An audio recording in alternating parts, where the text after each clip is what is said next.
Bettany Hughes is a cultural historian, author, and documentary filmmaker. She is a research fellow at King's College London and a professor of history at the New College of the Humanities. She's also the author of numerous books, including Helen of Troy and her latest, Istanbul, A Tale of Three Cities, a Sunday Times bestseller. Please give a very warm welcome to Miss Bettany Hughes. Thank you.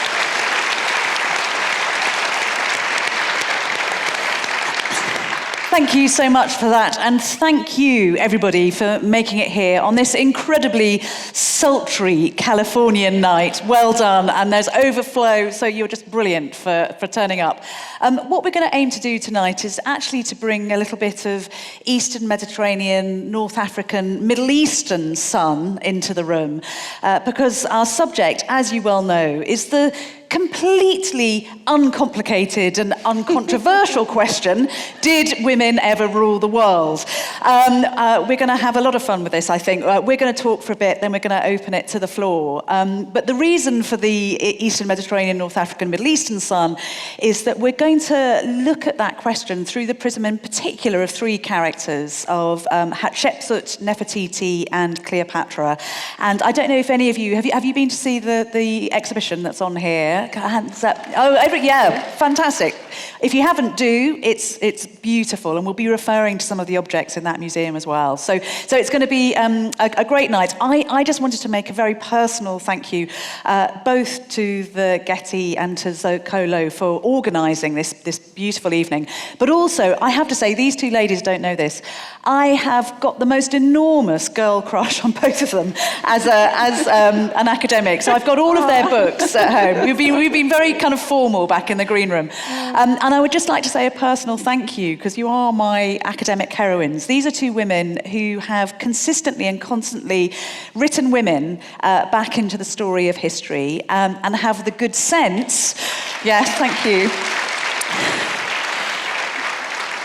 and wisdom to realise that actually this isn't just an exercise in understanding the past. We can only enjoy our potential in the present and in the future if we understand how we work together, genders of all kinds, to create our civilization. So thank you to both of you. And now the formal introduction. So Kara Cooney is a social historian and a professor of Egyptology at UCLA.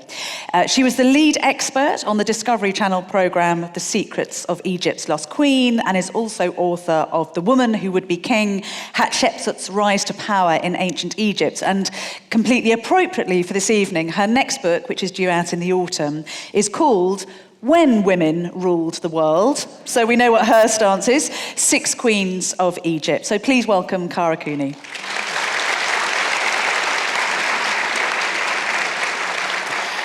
And on my far left, Joyce Tyldesley is an archaeologist and Egyptologist at the University of Manchester. She too is the author of numerous books, including Cleopatra, the Last Queen of Egypt, and Nefertiti's Face, the Creation of an Icon. And appropriately enough, I think, for the spirit of this evening, she is both a rigorous scholar in the library and in the field, but also is a passionate advocate of sharing ideas with as wide as possible a global audience. And she teaches Egyptology online. So I'm just going to say, if any of you want a lesson from Joyce online, she is available, she tells me, which sounds like a rather kind of rash promise. But you can sign up to her courses, and they're brilliant. So again, well done, Joyce, and thank you. Can we welcome Joyce?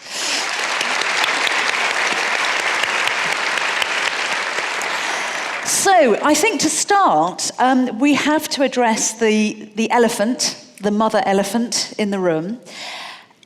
Did women ever rule the world? Was there ever, do you both think, a moment in time where there was a matriarchy, where women didn't just have equal power to men, but actually controlled things? Joyce? I don't know any evidence that there was. I think there are points where some notable women ruled.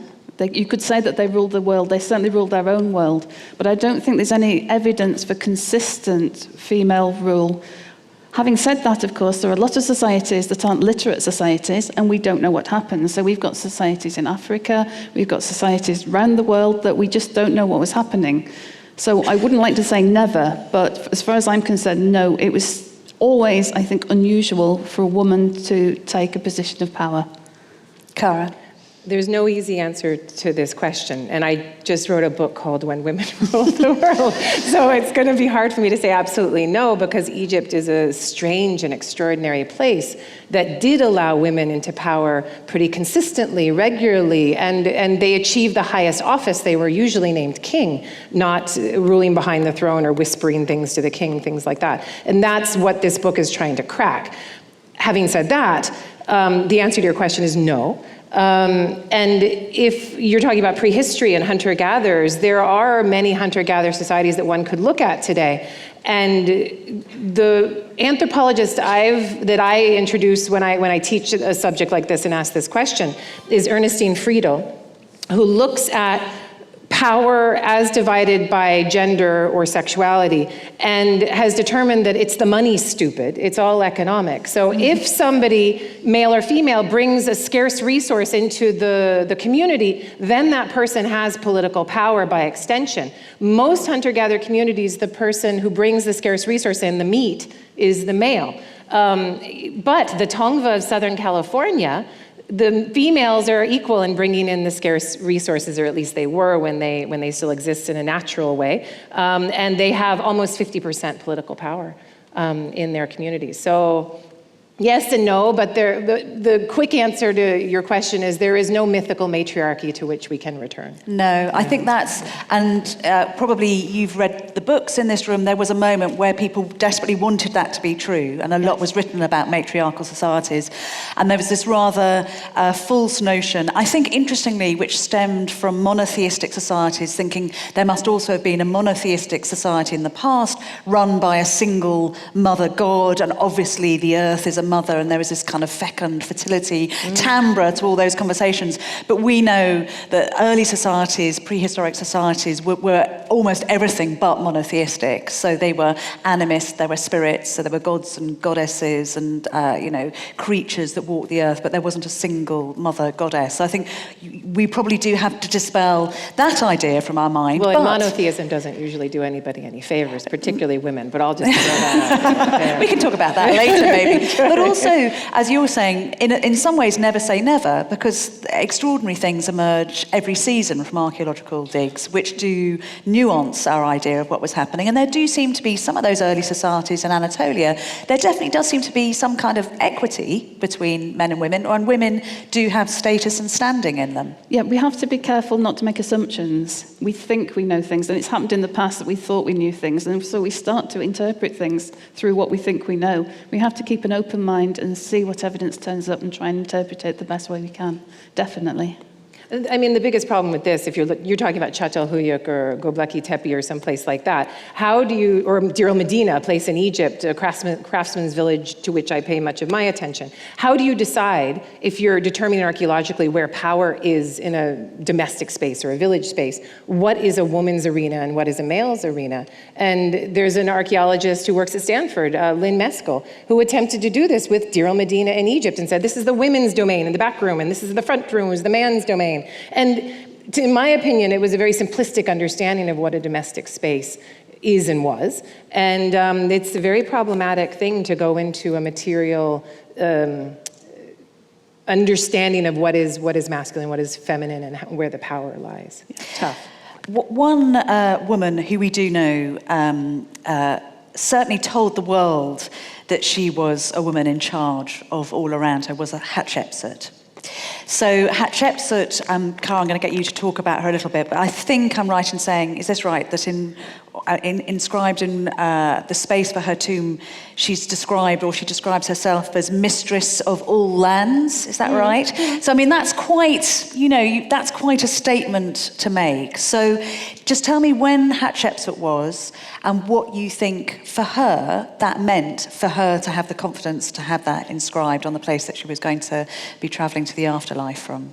Well, it would be no different from what a king would have, lord of the two lands, right? So for her to call herself mistress of the two lands, all she's doing is feminizing the title that the king himself is using. So in a way, it speaks to how the Egyptian culture allowed a female to, about 6 instances through history, maybe more, to take on those masculine titles and then to to claim them as their own and to feminize them, even grammatically, and to add a T. She's Nebet-Tawi, mistress of the two lands, not Neb-Tawi, so it completely works. I wouldn't particularly see the king of Egypt as being gender-linked. It's not necessarily male. There's the king, and usually that holder of that office is a male, and that will be the first choice. But if there is no male available, then it's quite possible for a woman to be that king the same way. It's not a problem. And as Kara says, once you've become the king, you are the king. Yeah.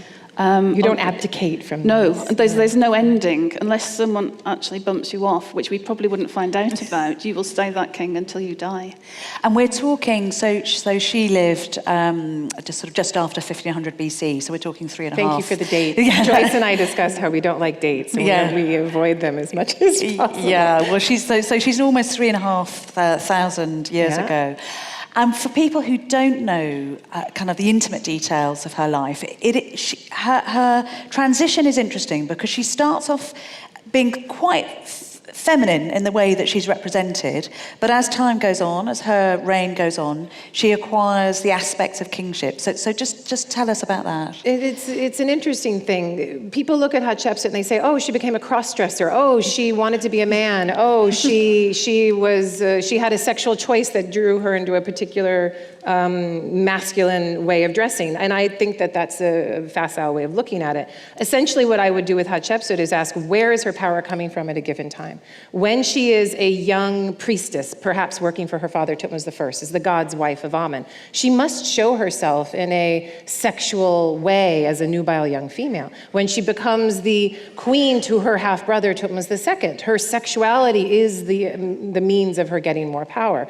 When she becomes the mistress of the two lands before her time as king, as a regent for a baby ruler, possibly infant ruler. Now it's getting tricky. She wants to be a female still, but she has to have the authority that is more associated with masculinity. And then when she finally claims the kingship in year 7, she starts out showing herself as a female king, wearing a dress, and then layering elements of that kingship onto her person. Anemi's headdress, the way Tutankhamun has in his mask. Maybe she layered other elements like a kilt around her dress. But it's not until 10 or more years into this rule of hers that she decides to masculinize. And I would suggest that she probably didn't want to do it at all. No, I can't see into her mind.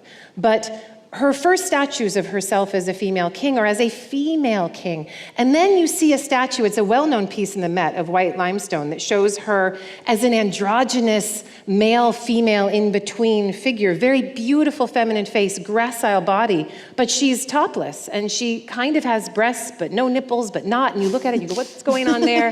And then the next series of statues you see, she is buff with all the pecs and biceps and things you can imagine, and a square jaw. And you wonder if she went there against her will. But the end result for me is knowing that Hatshepsut knew that she couldn't make this kingship fit her. She had to fit to that patriarchal model. In the end, she had no choice. And do you see in the way that she operated, do you see any difference between what we think of as male and female power? She has power, she's ruling. Is she ruling, do you think, in any different way to a male king? She has the same power and she's ruling in the same way, but she's maybe emphasizing different things. So a king traditionally in the New Kingdom, which is when she is, would emphasize military exploits. She does mention military exploits, and we can't say that she didn't appear on the battlefield, but she also emphasizes other aspects, so things such as trade. The important thing for a king of Egypt is to be king of the entire world around you, because Egypt is the center of the world, and you see everybody else as should really belong to Egypt. They're foreigners, they need to be subdued, they need to be brought under Egyptian control and to worship Egyptian gods and to be made better in Egyptian. She does this by trade, so she doesn't go out and try and coerce people into becoming more Egyptian. She trades with them, and it's another way of doing the same thing. She also emphasizes building. She does a lot of building works around Thebes. She raises obelisks, something that's very important to her because they link her to the gods and to her father. So she's doing the same thing, but she's doing it in a slightly different way than has been done before. But I think we have to be quite careful, because all reigns aren't the same. So even all male reigns aren't the same. There are changing traditions that are developing. So it might well be that she's doing this because at the time that she's on the throne, Egypt is stable and wealthy. And actually she can't go out and fight people because nobody will fight her.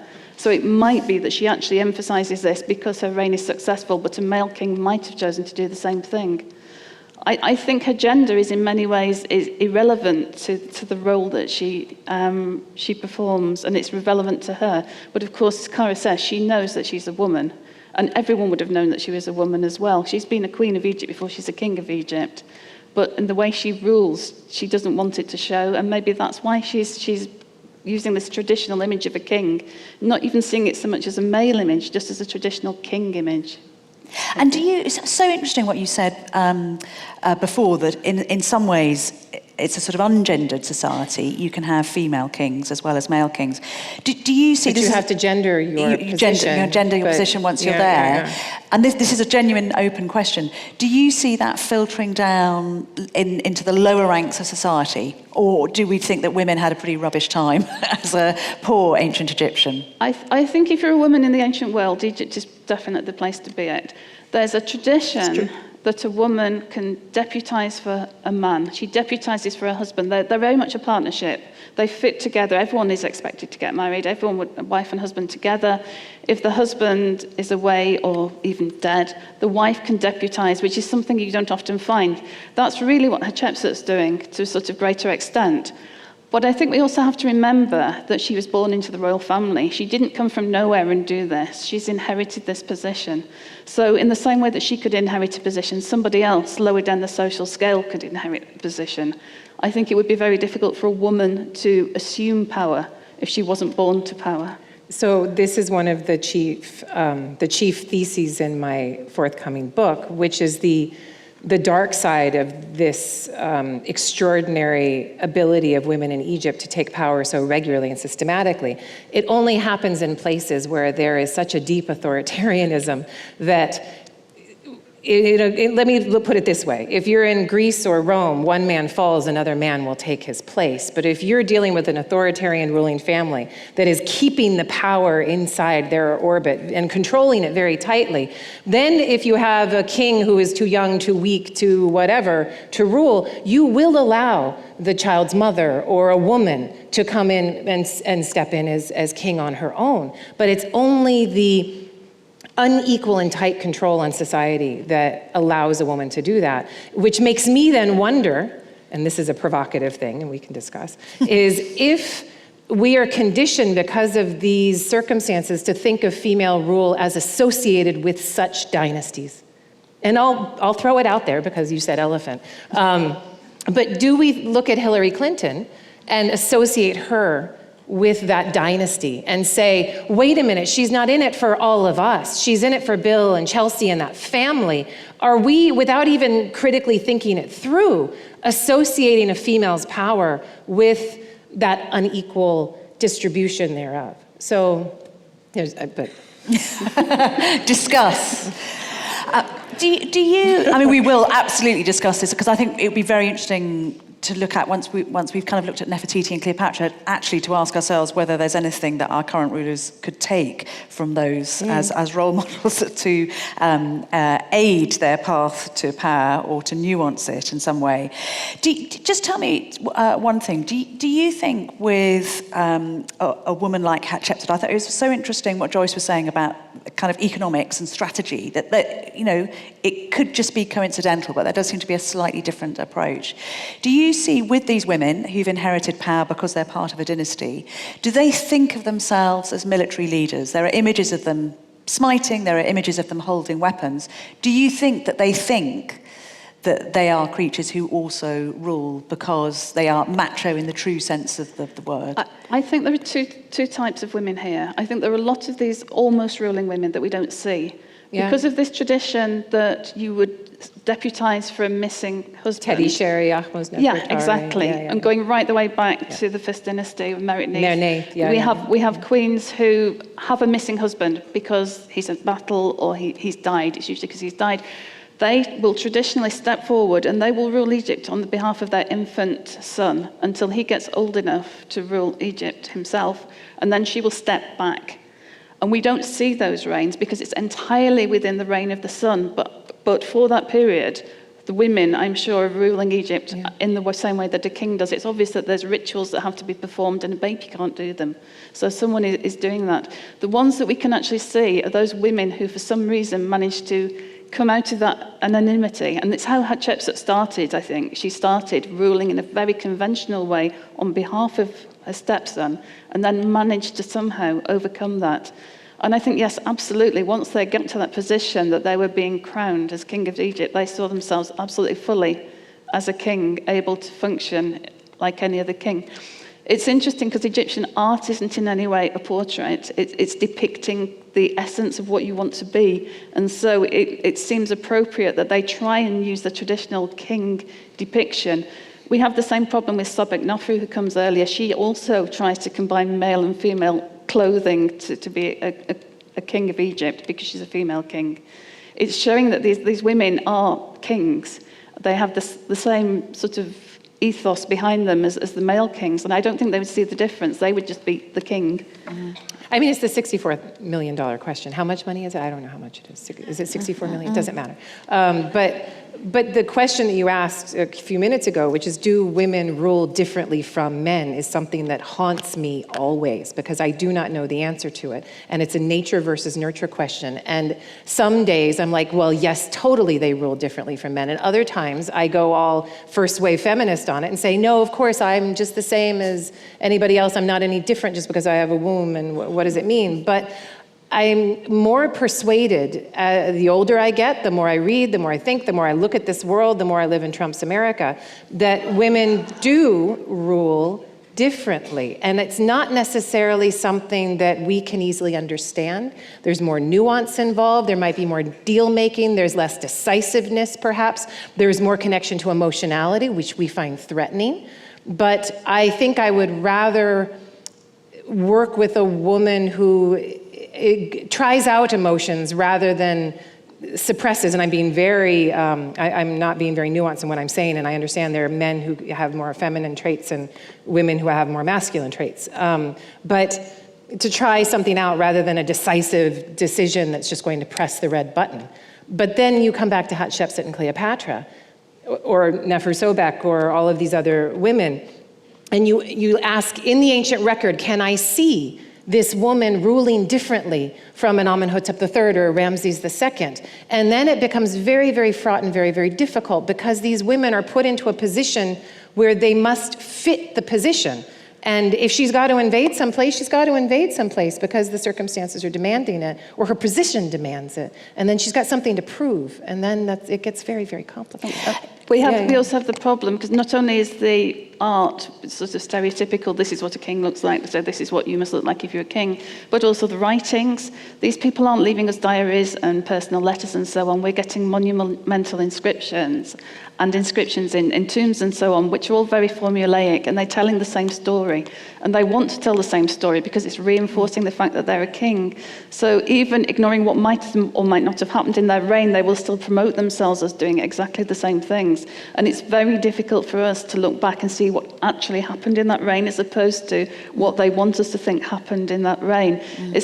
Egyptian history is very much like that. We're being presented with the words of the person who wants us to believe that they've behaved a certain way. It's an idealized, perfected reality. There's no messiness here. Yeah. And can religion help us at all? Because I think if you look at other societies at this time, so again, we're talking about 4,000, 3,500 years ago elsewhere, so in modern-day Turkey, modern-day Iraq, Greece.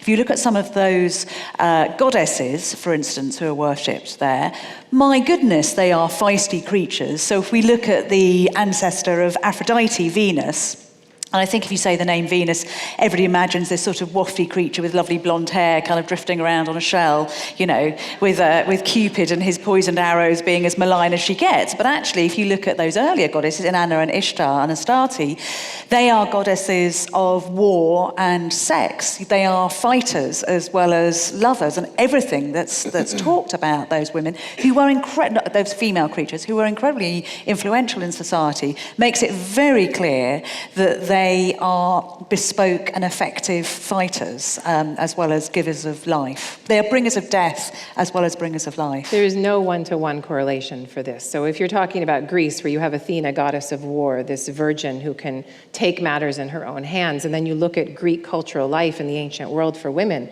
who can't leave the home unless they're veiled and accompanied by a male, there is a great disconnect there. Or if you look at the modern world and you go to India and you look at Kali and Durga and you go to their temples and you see them eating the kings who have done something wrong, and there's images with blood and entrails, and it's crazy, and you see this ferocious woman, and then you look at Indian society as it functions, just religious society. There are no priestesses that have any power in Indian society. I don't want to say as a whole, but I will almost say as a whole.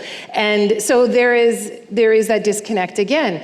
Egypt has these strong, ferocious goddesses like Sekhmet, Tefnut, Mut, who, on behalf of their father, the sun god, can go out and destroy the rebels.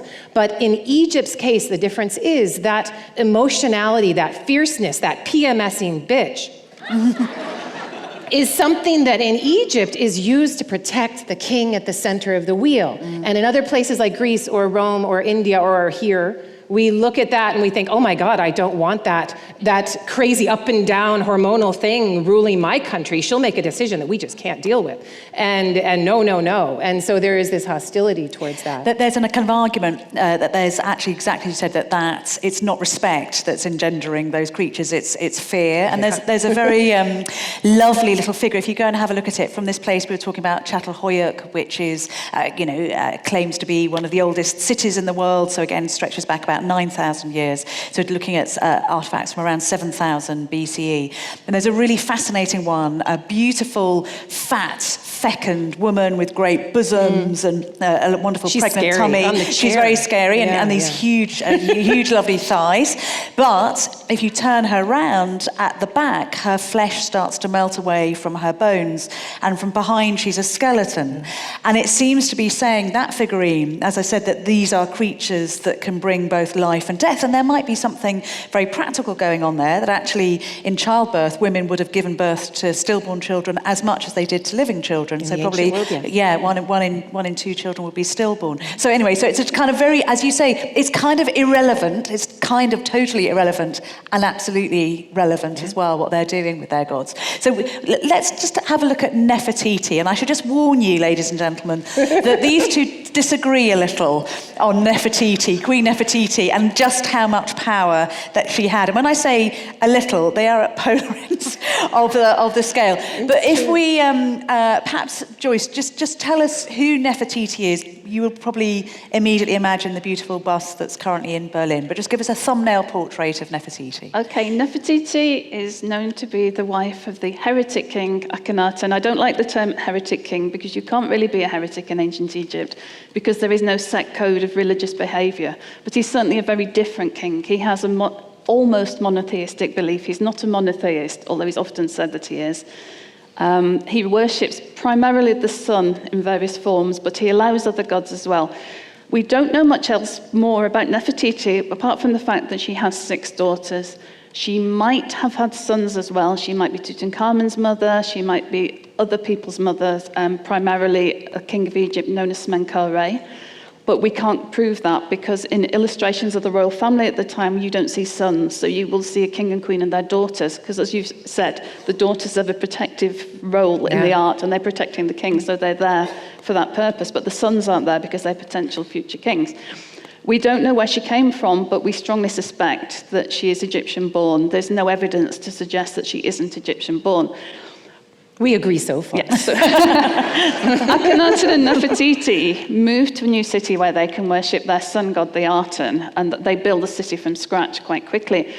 Because it was never occupied after it had been abandoned after about 25 years, we have a lot of art from this city, and we can see that Nefertiti is prominent.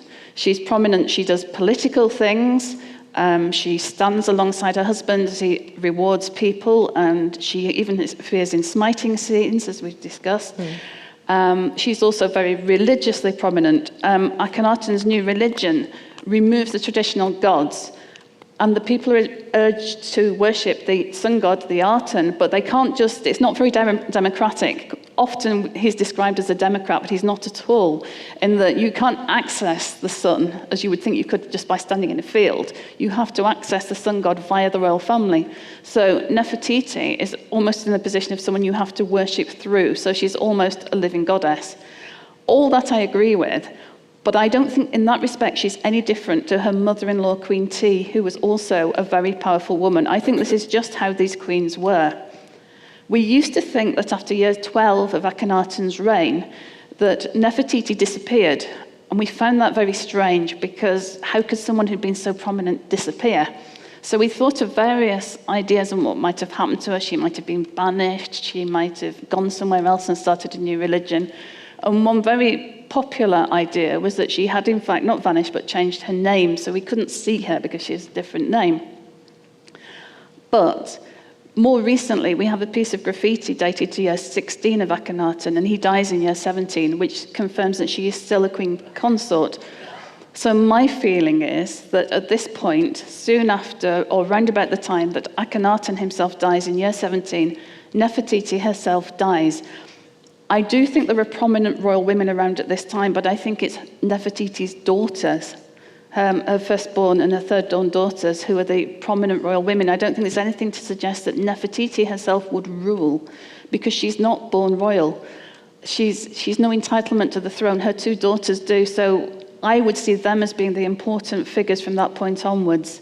But not everyone would, would agree with that. I mean, the fact that we disagree means nothing, in a sense, because this time period is more fought over than any time period in all of Egyptology or maybe ancient history, bar none. And there's just enough evidence to say it's this way, and then just enough evidence to say, no, it's exactly the opposite. And so that's okay. The reason I think Nefertiti actually had a very interesting journey from queen to co-ruler to sole ruler. And I'm more firm on the co-ruler part, and I think there are many other Egyptologists who are firm on that as well. Firm, semi-firm, right? Like a tofu. And then we get into the sole ruler part, and it's very crumbly, and we're all in earthquake territory, and I'm not going to ever go all in and say she was definitely sole ruler on her own, though there is a Neferuaten inscription from Thebes that's dated to year 2. And what one does with that inscription, I don't know. So the way I see it, and my thoughts have been influenced by, I'm not going to name scholars. We don't need to do that, right? No, nobody cares. Okay. That's great. I see her as ruling alongside Akhenaten, yes, not as a royal daughter, but because I think he had no one else to really turn to, and he, for some reason, needed her at this point. And this is an idealizing society. The circumstances are veiled. If she became co-ruler and sole ruler, when she did so, she changed her names. And she went from Nefertiti the wife to, and help me if I get this wrong, this is not easy, Ankh-Khepru-Re Neferuaten as sole ruler, right, rolls off the tongue, to as co-ruler, to as sole ruler Ankh-Khepru-Re Smenkhare. And did I do it right? Oh, okay. And the only thing that follows her from co-ruler to sole ruler would be the Ankh-Khepru-Re. And I know of no other king that shares a throne name with another king like this.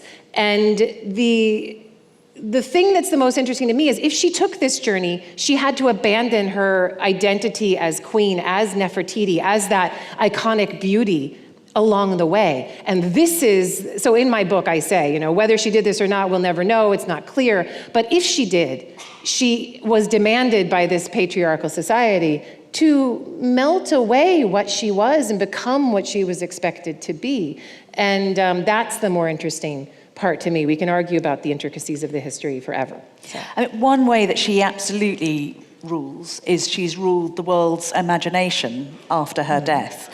So she is, as I think you've both said in your books, probably arguably the most famous, if not one of the most famous figures from the ancient world. If you say the name Nefertiti, people probably that image of her bust springs to mind. Is that cogent? Does the beauty of a woman Well, no, give them we power? don't even know if she's beautiful. This is another thing. We've already said that Egyptian art is not portraiture. We have one beautiful bust, and we have quite a few other images which don't look particularly like that. Oh, she quite looks often. horrible in some. Yeah, Oh my God. quite often it's the crown that's identifying Nefertiti, and in fact, even the bust isn't named, but we take it on trust that it's Nefertiti. Because of her crown. Yeah, because that's a so very we distinctive assume crown. if we ever found out that these Amarna royal ladies shed crowns, then we'd be in real trouble because we wouldn't know who was who. But we have this one bust, and from that, this whole Nefertiti mythology has developed that she was this really, really beautiful woman. She doesn't have to have been. That was presumably the image of Nefertiti that was selected to be used by that workshop and to be put around Amarna. So it was the image that was spread, but it might not have looked like her. She might have looked something completely different. But we like the idea of our queens being beautiful. We place an awful lot of emphasis in our society on beauty.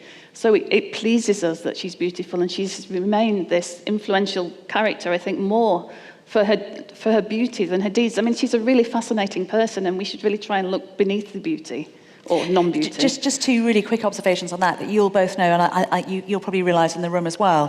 What's really interesting, we're talking about her beauty. What is fascinating is that there have been these terrible newspaper articles saying that she was kind of airbrushed and that the gypsum that was put on her face was used to give her this kind of instant facelift. But actually, what's fantastic is the lighting has now changed in the museum, and people realise that's not true, that if you look both at the gypsum surface... The lines in her face. She's got lines on her face, she's a tiny bit jowly, you know, even the limestone core underneath. Jowly. Yeah. I know. So her age is actually being honoured and cherished in that she looks, portrait. I think, a lot more attractive now. Before she was perfect, but too perfect, I think, and very asexual.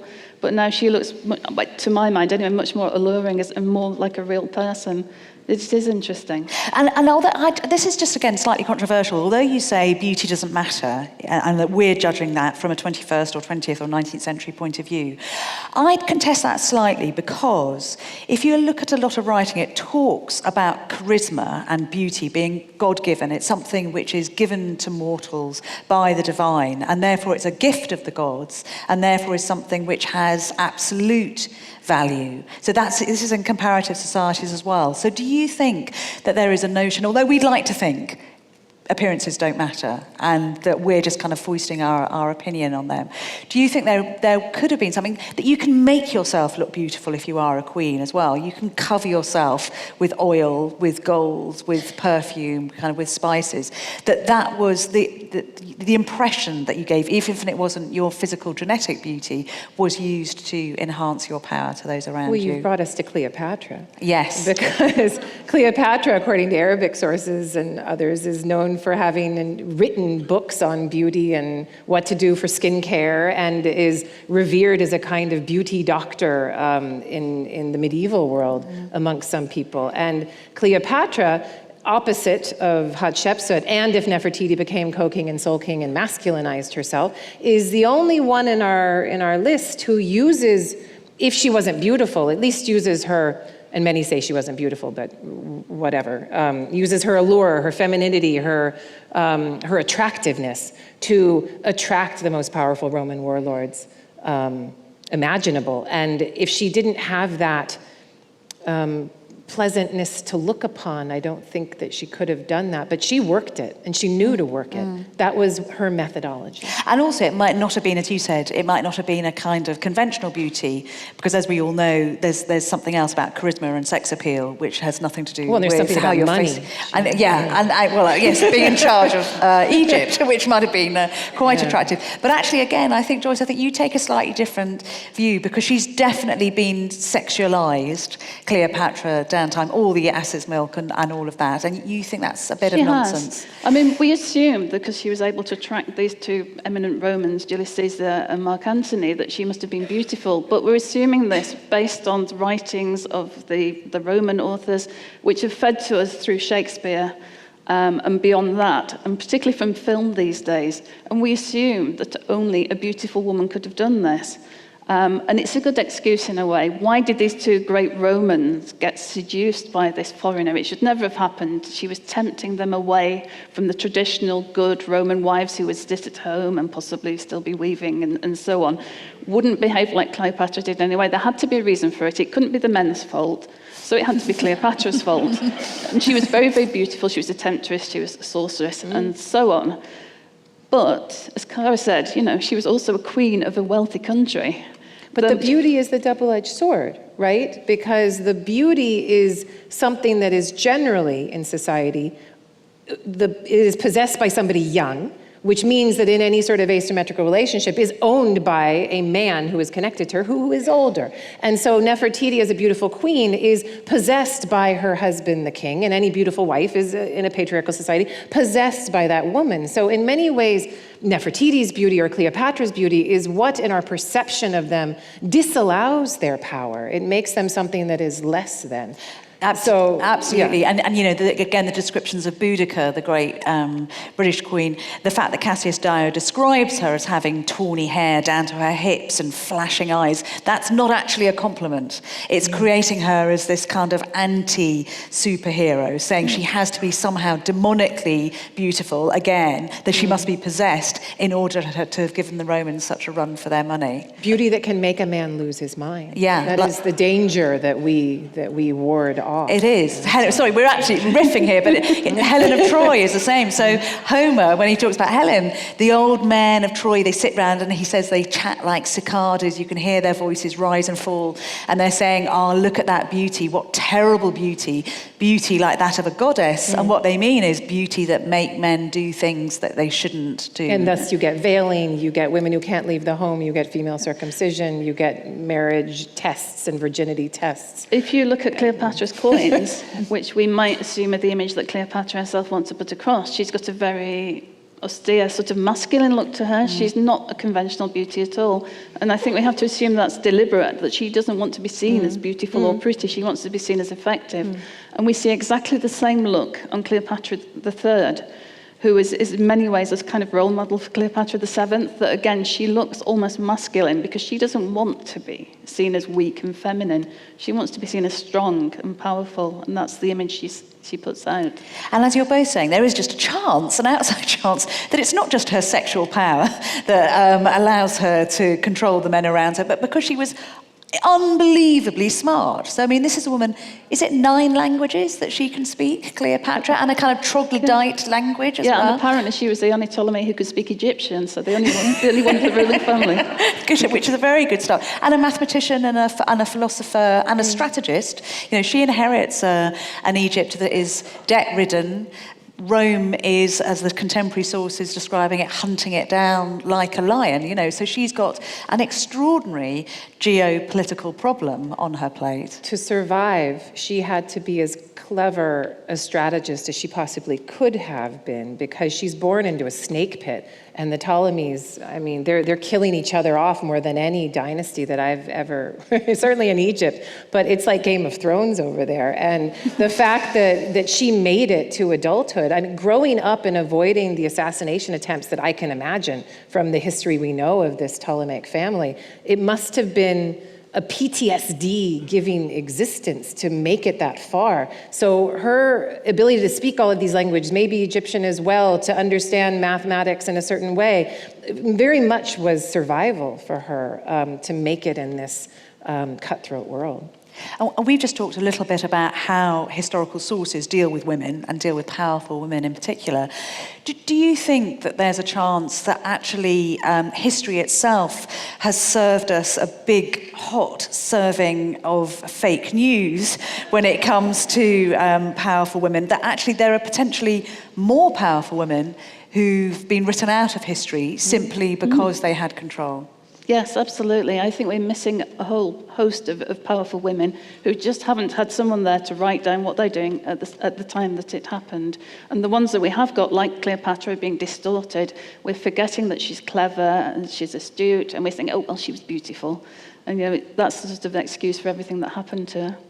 So the way I see it is that the women who are successful have their successes taken from them by the men who come after. Hatshepsut did everything right. She left Egypt better than she found it. And what better thing for the kings who came after her than to take what she had done and reassign it to others? Success is very fungible. It's very abstract. But failure is getting bitten by an asp to commit suicide. Failure is having your daughters raped in front of your eyes like Boudica and then trying to fight against the Romans and failing.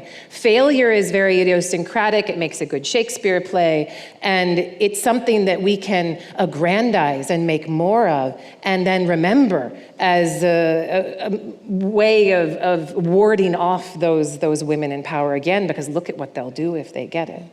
There's a terrible, terrible parlour game you can all go home and play, ladies and gents, tonight, that if you say, name me the 10 most powerful men in the world, you'll find there's quite a lot of debate, and probably that game could carry on for 2 or 3 weeks.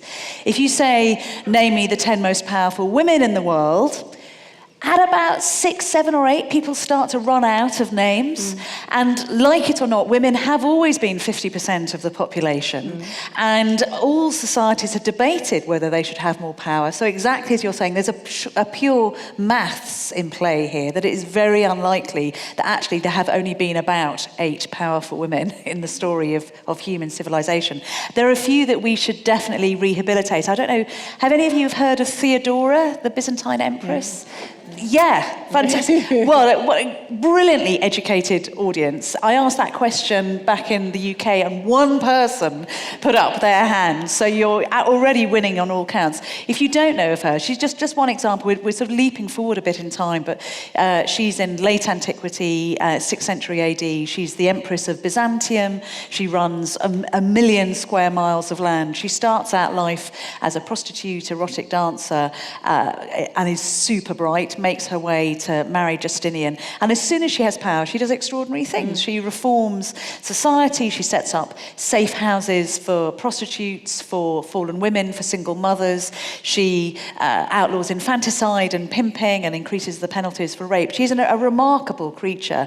But everybody should be talking about Theodora. Everybody's talking about, exactly as you're saying, whether her female power was different and whether actually I've not seen any other medieval or ancient monarchs who used their moment in power to reform society in the way that she did. So she's just one example, and how brilliant to think that there are others. We're going to wrap up our conversation soon, and it's going to be time for you. I've just got to ask you 3 more questions about the relationship between history and women and power. So you mentioned contemporary politicians, Hillary Clinton. Do you think that there are any women currently in power or striving to achieve power who should look back to the role models that you've been describing and either avoid what they've done or emulate them? Are there any practical lessons to be learnt from those women in history? I think it's always good to look back on history and see what's happened and learn from it. I'm not sure I could put a practical... I suppose the thing is to surround yourself with the men who support you. I think that seems to be the thing. But unfortunately, certainly from the point of view of Egypt, the real lesson seems to be born into a monarchy, and then you can get... because we seem to have... It seems to be easier for a female to take power in a monarchy than it does seem to be in a democracy, I'm afraid. Gosh. So we need a few more Meghan Markles coming over to the UK to find more princes, then. Well, where there's more ability to choose in a free market, I would say, is our economic sector. And how many female CEOs are there? And I just looked at the figures. We're at 6% in the United States. I think it's like 8% in Canada, yay Canada. But that's when people have the ability as shareholders, and there is an organic movement. Do we give our money to the woman to control or to the man? And they run screaming in the other direction. So, but then there's the elections coming up, and I think there are record numbers of women who are running, and I think many of them could win. And I am of 2 minds about telling them to act more like men. Well, I mean, look at Hillary the first time she ran, Clinton, and then the second time she ran, you'll notice that she did masculinize herself. She lowered her voice. She was less shrill. She took voice coach lessons, I'm sure, and presented herself in a certain kind of way. I don't know if that necessarily helps to deny our femininity. What I'm saying we need to do is something I don't know if humanity can do. This country elected a black president, and we then had to discuss our racism in connection to politics in a more open way with each other. And I think if we then end up someday electing a female president, I think we will have to discuss our sexism in an open way and verbalize it in ways that we have not before. And verbalize our innate, maybe even, I dare say, biologically driven hostility towards this female power. And the only way that we can overcome our innate, biologically driven racism is by talking about it and through education. And I think that it would be the same with our misogyny.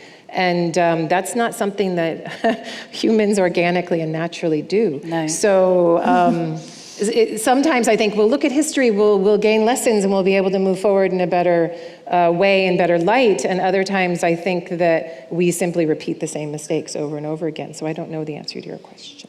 It does. It has to help, though, doesn't it, to understand the depths of the roots of a problem. You have to understand the shape and the nature of a problem in order to solve it. And I think, as you're saying, if you just look at that sexism, again, you'll probably know this, the first created woman in Greek culture was simply given the name Kalon Kakon, the beautiful, evil thing. She was evil because she was beautiful, beautiful because she was evil. And actually, the Greeks had an incredibly acute medical reason for that high voice that you were describing, that Hillary Clinton had to train, that they said that a woman had a high, squeaky voice because her womb wandered hysterically around her body, which gave her this kind of terrible pitch. Whereas, thank goodness, men, you'll be pleased to hear this, men's vocal cords were lassoed to their testicles, which is what gave them such a lovely timbre. And then I was telling this story the other day, and somebody said, well, it's still true, men do still sometimes talk with their balls, but I don't want to, I love men, I don't want to be sexist myself. But look back at, we need to look back at history, but not to presume that it's going to give us easy answers to the problems of today. Yes. Yeah. And do you think...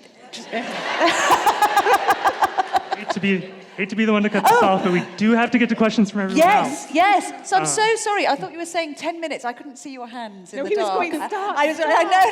Hold on. Well, before we do get to questions, a big round of applause for this fantastic panel.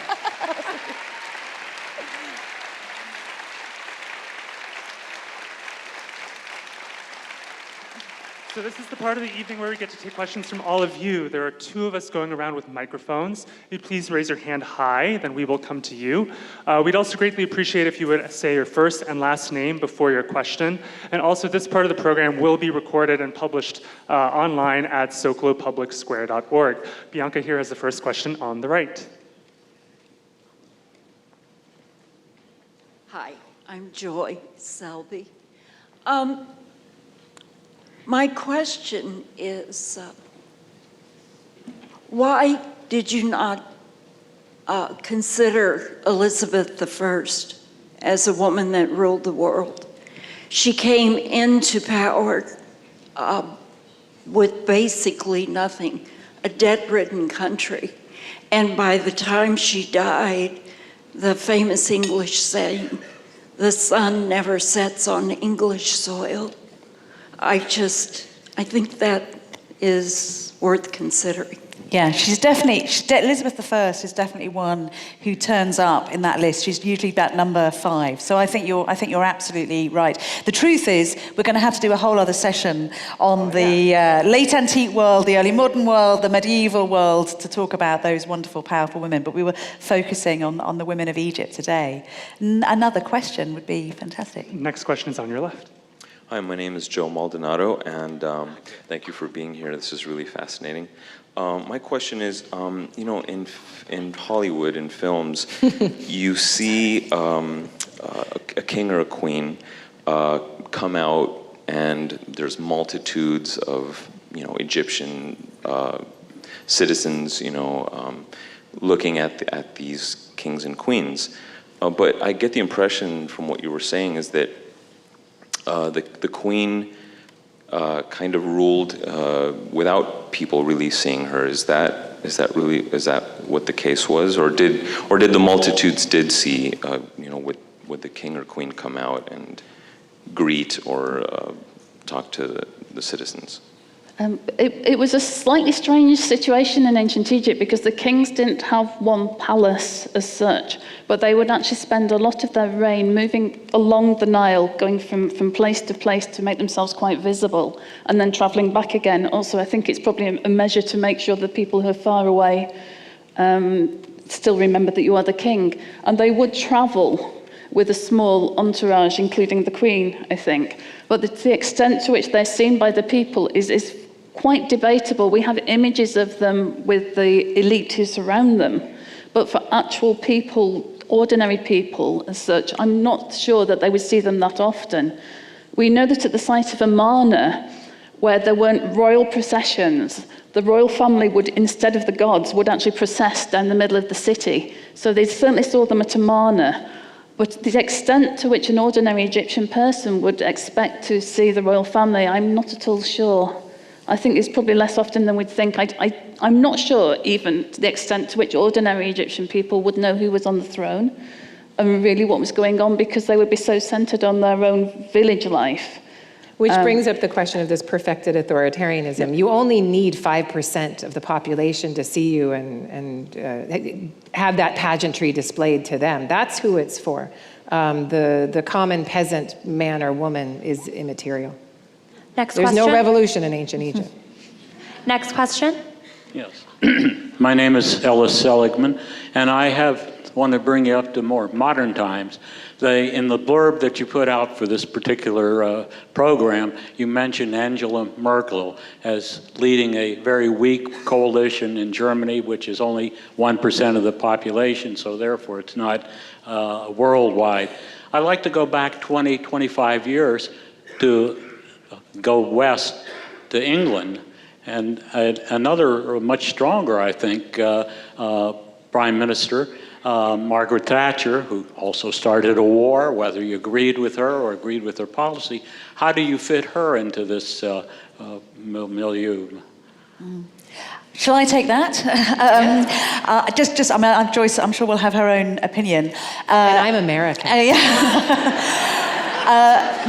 Margaret Thatcher divides the British. She is the ultimate Marmite ruler. Some people think she was the very best thing for the country. Some people think that she destroyed it.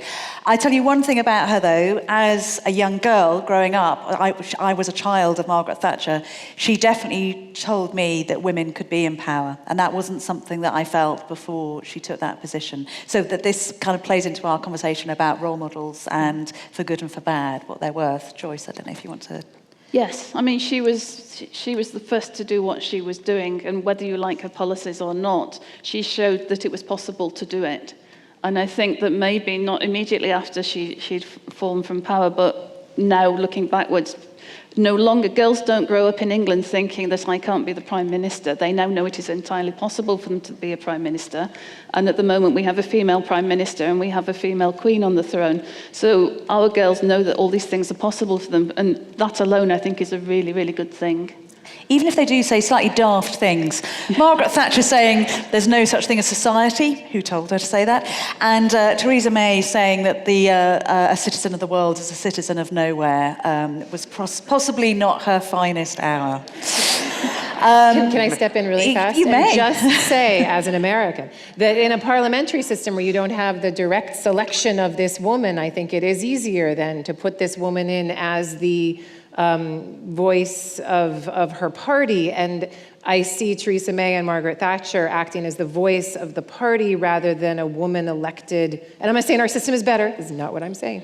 As a woman speaking maybe more for herself rather than a party. And this is something I constantly struggle with as I think about your question, do women rule differently? And then I watch Sarah Sanders on TV as the mouthpiece for Donald Trump and all of that misogyny and other problems that I have personally, right? And where is her feminism? Where is she ruling differently? Is she even ruling, and then I have to readjust and say she's not ruling. She is there as a voice for a patriarchy, and this is going to be, I'm so sorry, but I'm saying that Theresa May and Margaret Thatcher, I think, in many ways act more as a voice for that Tory party than they do for women or for progressive, or for, but I don't know, what do you think? Yeah. That was, I can't believe I just said that in this Next setting. question is on your left. Oh, another question. Okay, let's just go past it. Hi there, I'm Kelly Warren. It's great to see all of you tonight. I'm a big fan of the Ptolemaic age, and I was just wondering, are there any cultural factors that you feel let women rise to more prominence during that era? Because it seems like we do have a lot more prominent women who pop up, or is it just a bias because of all of the statues and the writings that we have from that era? Oh my God, do you want it?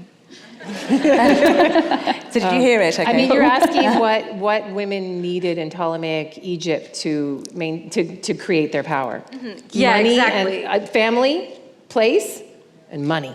And, Yeah. and wombs were helpful. Cleopatra had a very successful womb. It was no bad thing that she had all those children to put them in as king or queen of Armenia or Cyprus or whatever. So. And I think you were also saying culturally, weren't you? Was there anything was there a kind of recipe that allowed women to come to power? Is that what you said? It's a bit strange because as the Ptolemies come in, they bring back some of the old traditions. So they bring back brother-sister marriage, which you haven't had for some time, which is quite scandalous in the world outside Egypt because you don't expect full brother-sister marriage. And again and again, generation after generation, in Ptolemaic Egypt. It can't have been pretty. Well, exactly. They have to do it. It becomes compulsory now. So you almost have the two of them ruling together so that the queen has to produce not only an heir, but also a female heir. And the two of those will marry together. And that changing idea is what I think makes the women so powerful because they then know that they can rule by themselves. Or with the son. And people like Cleopatra, we always think of her ruling by herself, but actually she always rules with a male alongside her. It's usually a son who you don't see, or a brother that you don't see much of, but she's not alone. The other reason the females in the Ptolemaic dynasty have so much power is, as you just said, I'll put a finer point on it, is they do something extraordinarily stupid. They get rid of the harem, and they put all of the legal reproductive onus on this divine brother-sister marriage that's going to produce the next generation.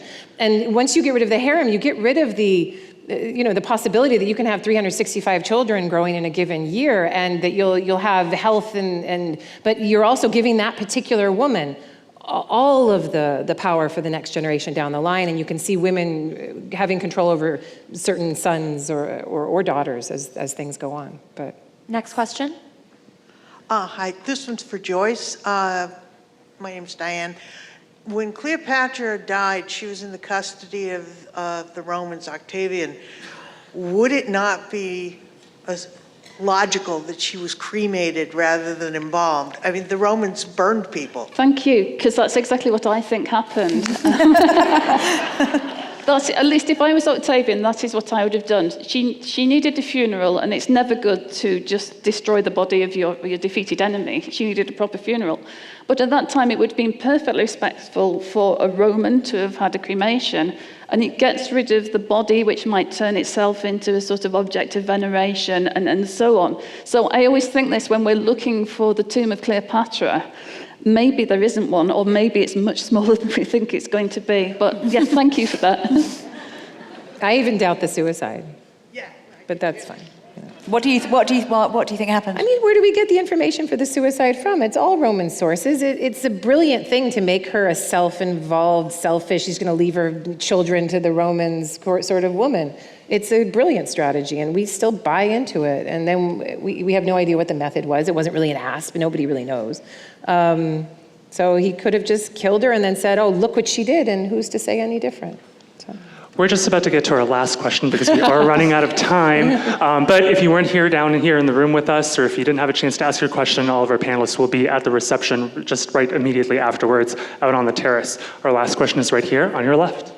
So, hi, my name is Kate Pointer, and I was wondering, if women tried to get into power in ancient times, were they pushed down in drastic measures? Would they take drastic measures to get back up to power?